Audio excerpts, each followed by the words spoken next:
Assalamualaikum warahmatullahi wabarakatuh. Rahayu, rahayu, rahayu. Di kesempatan kali ini kita akan berbagi ciri-ciri orang yang didampingi kodam leluhur. Supaya tidak salah paham, kodam leluhur bukanlah roh leluhur kita yang sudah meninggal. Bukan arwah kakek ataupun nenek mbah buyut yang sudah meninggal. Kodam leluhur merupakan makhluk gaib ataupun kodam-kodam leluhur kita yang dulu, entah itu yang memang mendampingi leluhur kita ataupun yang menunggu benda-benda pusaka para leluhur. Kodam-kodam tersebut mereka memiliki umur yang tidak sama dengan manusia. Ketika tuanya, orang yang didampingnya sudah meninggal dunia, mereka tetap ada, berusaha mencari tuan yang baru.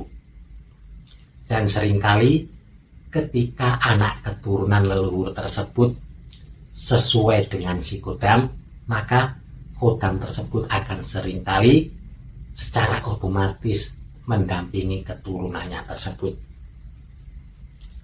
Lalu, ciri-ciri apa sajakah yang dimiliki oleh seseorang yang disukai ataupun didampingi oleh kodam leluhur? Yang pertama, cara bicara atau sikapnya seringkali lebih tua daripada umurnya.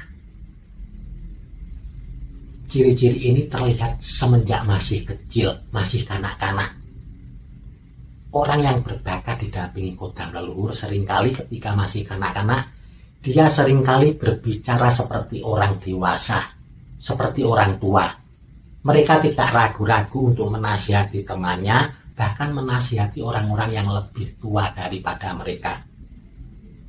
Tidak akan segan untuk menegur kakaknya sendiri.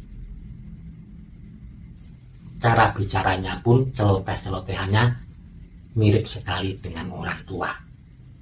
Ini adalah salah satu ciri orang yang berbakat didampingi kodam leluhur. Lalu selanjutnya yang kedua, memiliki tanda lahir.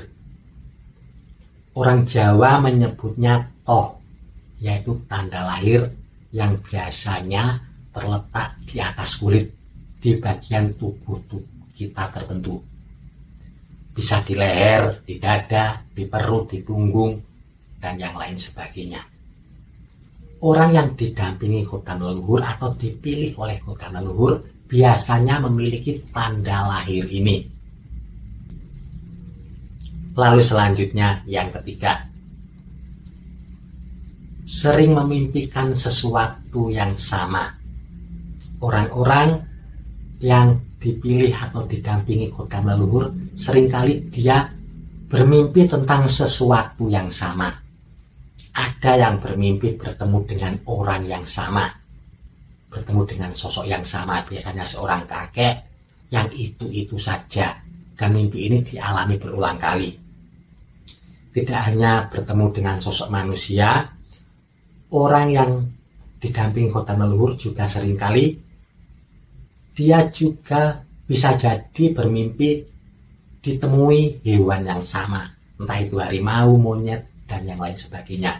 Ada juga orang-orang yang bermimpi melihat pusaka yang sama, rumah yang sama, ataupun suatu tempat yang sama. Mimpi-mimpi seperti ini merupakan cara komunikasi kodam leluhur. Dia minta diakui eksistensinya, berusaha memberitahukan tentang keberadaannya. Lalu selanjutnya yang keempat, akan mengalami kejadian-kejadian di luar nalar. Hal ini seringkali terjadi ketika dalam kondisi darurat. Orang-orang yang didampingi kodam leluhur, dia akan melakukan sesuatu yang luar biasa, di mana orang lain belum tentu bisa melakukannya. Misalkan di dalam kondisi darurat, entah itu terancam sesuatu, dia akan bisa mengangkat batu yang sangat berat. Padahal di dalam kondisi normal, dia tidak akan mampu mengangkatnya. Atau dia bisa melompat yang sangat jauh, padahal dalam kondisi normal dia tidak akan mampu melompatinya. Hal-hal yang luar biasa ini seringkali dialami oleh orang yang didampingi Kodam leluhur.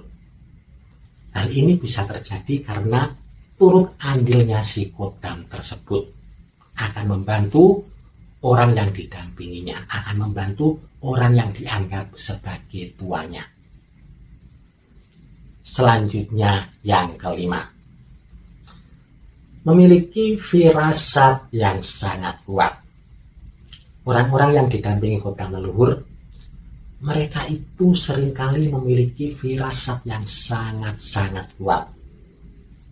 Hal ini seringkali membuat mereka terbebas atau terhindar dari ancaman bahaya. Misalkan ketika akan melewati suatu tempat, di tempat itu ada suatu ancaman, namun secara tiba-tiba dia membatalkannya, seolah-olah ada yang membisikinya, atau karena ada kejadian lain yang membuat dia membatalkan rencananya lewat di jalan tersebut. Bisa jadi ada rencana bertemu dengan seseorang, ini contoh yang lain, dan orang itu ternyata memiliki niat jahat. Ketika akan bertemu, ada saja yang menggagalkannya.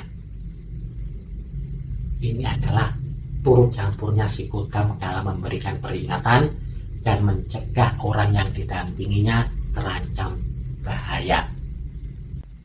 Selanjutnya yang keenam, memiliki keistimewaan atau kelebihan. Orang yang didampingi Kodam leluhur seringkali memiliki keistimewaan atau kelebihan yang belum tentu orang lain memilikinya. Ada yang bisa melihat makhluk gaib, makhluk-makhluk astral, merasakan energi negatif. Ada juga yang memiliki daya penyembuhan, bisa menyembuhkan orang sakit, entah itu dengan doa-doa tertentu ataupun hanya dengan sentuhan tangannya atau dengan cara-cara yang lain.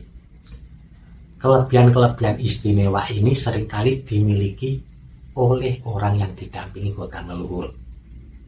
Kelebihan ini juga turut andilnya si Kodam kepada orang yang didampinginya.